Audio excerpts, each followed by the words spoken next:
Selamat malam, Pak Reja. Perkenalkan, saya Rojak dari bidinya Secure Parking.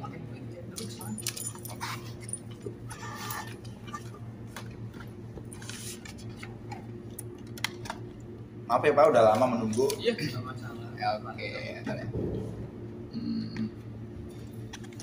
Langsung aja ya untuk mempersingkat waktu, ya kan ya.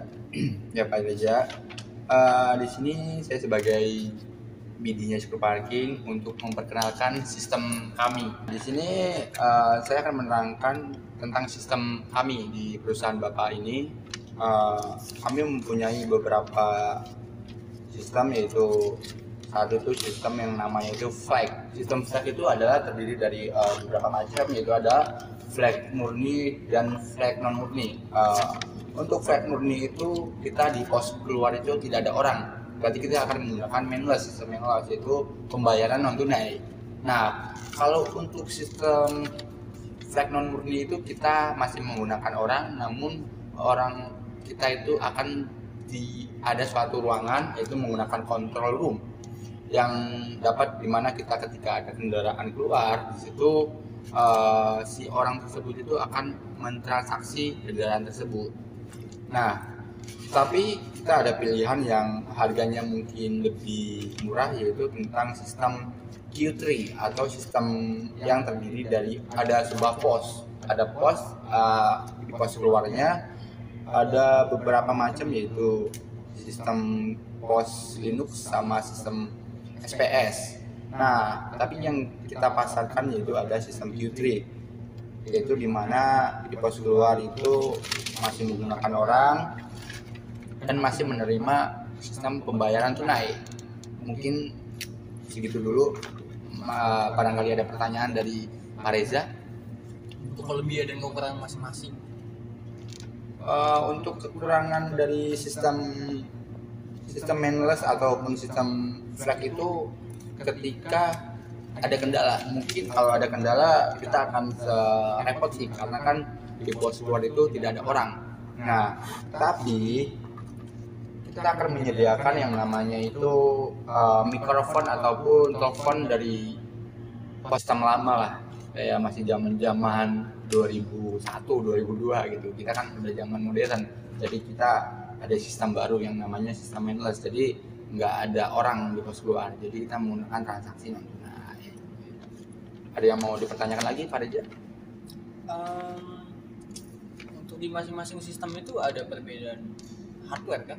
Perbedaan barang. Iya, pasti ada. Dan untuk harganya, apakah untuk selisihnya jauh? Pasti jauh. Untuk harganya, untuk yang sistem murni atau flag manless itu harganya itu cukup mahal, itu sekitaran 800 juta atau 700 juta per bulannya. Persewaannya, karena sistem itu barangnya dan alat-alatnya cukup mahal. Tapi untuk kalau menggunakan sistem yang masih lama SPS itu murah, itu per bulannya cuma 300 juta 400 juta. Berarti kalau untuk SPS apa aja yang Secure Parking sediakan kita? Kita akan menyediakan beberapa barang, yang terutama itu adalah bot untuk penggunaan barang yang buat kepala, terus sama PC, sama kabel jaringan dan panel-panel untuk mengoperasikan sebuah sistem itu. Bombgate dan segala macam. Ya, pasti bombgate itu ada tetap, dan bombgate itu masih manual, masih menggunakan sistem yang namanya itu bombgate Q3 dengan cara itu akan ada transaksi manual di sistemnya. Jadi kalau untuk sistem satu lagi apa ya Secure Parking? Apakah sama? Kalau yang satu lagi sama, mungkin ada beberapa hal yang berbeda, yaitu dengan menggunakan sistem flag itu kita itu ada yang namanya itu sebuah bombgate yang lebih canggih. Kalau yang di sistem lama itu bombgate itu agak kurang mendeteksi sebuah nomor plat kendaraan. Jadi ketika dia itu pakai kendaraan yang lain itu bakal bisa. Cuman kalau udah sistem yang terbaru, dia itu ada yang namanya sensor. Jadi ketika si sistem baru ini udah pakai sistem baru, udah tampil, jadi ketika ada kendaraan, misalkan nih Pak Reja hari ini bawa mobil berplat ganjil, ya kan, kemudian pas pulangnya itu berplat genap, itu bakal kedetek sama sistem. Jadi sistem itu nggak bakal bisa melakukan transaksi mobil Pak Reja gitu. Itu kelebihan salah satu sistem terbaru kita. Dan untuk sistem terbaru ini, kalau misalnya seperti yang si Pak siapa? Pak Rojak. Rojak bilang tadi, kalau misalnya mobil yang dipakai saat pagi plat A dan pas pulang pakai plat B, berarti kan berbeda tuh. Apakah dia masih bisa keluar? Pasti enggak kan? Pasti enggak. Terus apa tindakan yang diambil oleh si tindakan saya itu akan melakukan pengecekan SNK. Kenapa saya bilang pengecekan SNK? Takutnya terjadi pencurian kendaraan. Yang pertama, pengecekan SNK.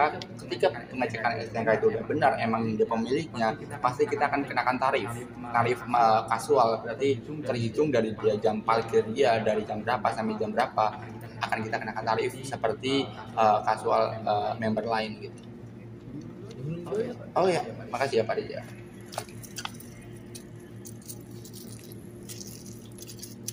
Berarti kalau untuk sistem itu berarti pakai kartu ya? Pakai kartu smart card. Berarti kalau dia nggak mau kartu apa masih bisa? Bisa, kita disediakan yang namanya itu non kartu. Jadi kita seperti kasual jatuhnya. Itu masuk itu terkena progresif per jam.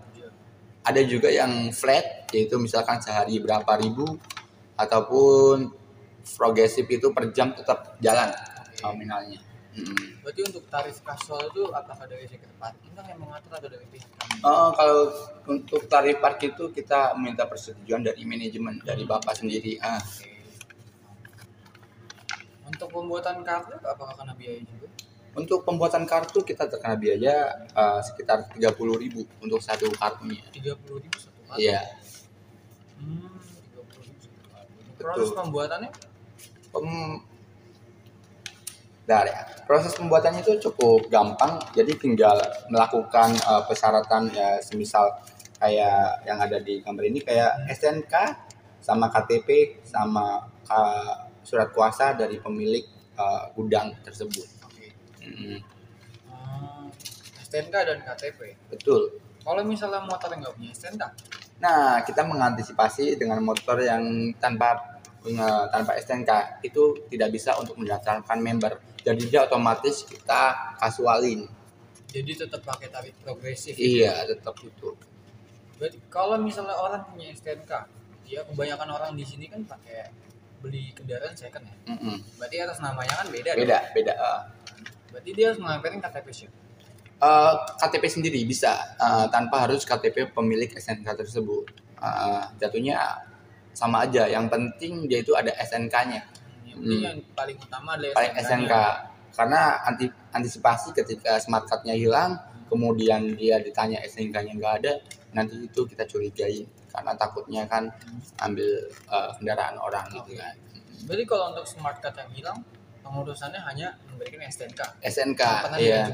Betul, nanti dikenakan biaya sebesar 30.000 untuk sebuah smart card, satu smart card-nya. Berarti untuk oke. Untuk karena kan kendaraan di sini kan juga beda-beda ya. Nggak semua mobil pribadi. Ada mobil box, mobil truk, kontainer, atau crane. Apakah tarifnya sama? Pembuatan kartu hanya 30.000 aja? Untuk kartu untuk masing-masing kendaraan itu sama. Yang membedakan adalah nominal ketika dia mau berlangganan ataupun member dalam sebulan. Contoh, kita motor kita ambil untuk berbulan kita ambil 100.000. Nah, untuk mobil kita ambil 250.000. Dan untuk box kita ambil 350.000. Nah, untuk yang itu terkena biaya 450.000 per bulan. Iya. Mungkin cukup itu sih untuk biaya-biaya langganan. Oke. Untuk tarif sih udah paham ya. Udah nangkep sampai sini. Paling saya mau tanya perihal sistem kerja dari secret parkingnya aja. Dari sistem kerjanya kita bisa 8 jam 8 jam kerja dengan maksimal SDM 15 orang. 8 jam kerja dengan maksimal SDM. Betul. Jadi terdiri dari shift pagi, shift siang, middle, terus shift malam. Karena kan kita di gedung Laksana ini kita operasional 24 jam ya. 24 jam. Jadi untuk salary, untuk gaji-gaji karyawan SDM itu bukan dari kita, tapi dari secure parking. Betul, kita dari secure parking. Untuk salary mungkin kita dari secure parkingnya mungkin mengikuti UMR Jakarta. UMR juga. Betul. Kita balik lagi masalah harga deh. Ya. Apakah harga itu kan saya dengar kayak 800 ya? 800 juta. Untuk sistem yang baru. apa sorry namanya? Flag. Berarti itu manless ya, tanpa orang. Hanya sensor, mengandalkan sensor. Betul. Jadi untuk pembayaran berarti moneyless. Iya. Jadi tanpa uang. Ya, berarti non tunai. Non tunai. Jadi untuk uangnya masuk ke mana? Masuk ke beberapa bank, itu ada bank BCA-nya, itu Flash, ada e-money itu ke Bank Mandiri, ada tap cash itu ke Bank BNI. Mungkin cukup itu sih untuk kalau untuk e-money kayak OVO dan GoPay bisa.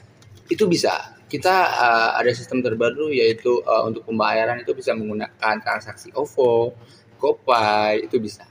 Itu lebih enak sih, lebih fleksibel karena kan namanya orang kita kan yang namanya tiket itu pasti kita sensitif dengan hilang ya kan. Makanya kita menggunakan sistem yang namanya bisa scan barcode menggunakan OVO ataupun Dana gitu untuk mengantisipasi kehilangan tiket. Contoh kita baru masuk nih, kita lebih baik scan dulu supaya barcode-nya itu masih tersimpan ketika nanti kita keluar. Misalkan kita nyari tiket yang nggak ada, kita udah menyimpan barcode tersebut. Kalau semisal ada beberapa orang yang nggak punya e-money, banking, apakah bisa pakai uang cash? Bisa. Dengan cara kita menggunakan yang namanya itu pembayaran via bisa dibilang itu yang pakai apa namanya itu saya agak lupa tuh. Namanya itu pembayaran pakai struk yang seperti yang di busway. Apa namanya itu? Agak lupa. Iya, yang kita itu ketika kita masuk ke busway, kita otomatis dimintain smart card-nya, kartu e-money atau flash-nya, kita dimasukin ke mesin itu. Kemudian kita tulis nomor platnya sama nomor barcode-nya, kemudian kita bantu scan tiketnya, kemudian bisa pakai tunai. Oh, bisa pakai tunai. Bisa pakai tunai. 800 juta untuk sistem secure parking yang baru. Betul. Boleh dinego? Tentu saja boleh. Untuk bagian menego itu ke siapa? Apakah ke Mas juga? Ke saya juga sama. Betul. Untuk negosiasi sama ke saya juga. Oke. Mas Rojak udah nyimpen WA saya kan? Udah. Oke, nanti paling kita kontak-kontakan. Oke. Saya kabarin kasih saya waktu 1 minggu. Saya omongin dengan manajemen. Boleh. Kalau udah ada terus saya kabarin. Siap. Nanti kita ketemu lagi. Siap. Makasih ya, Pak. Terima kasih, Mas. Terima kasih ya, Pak.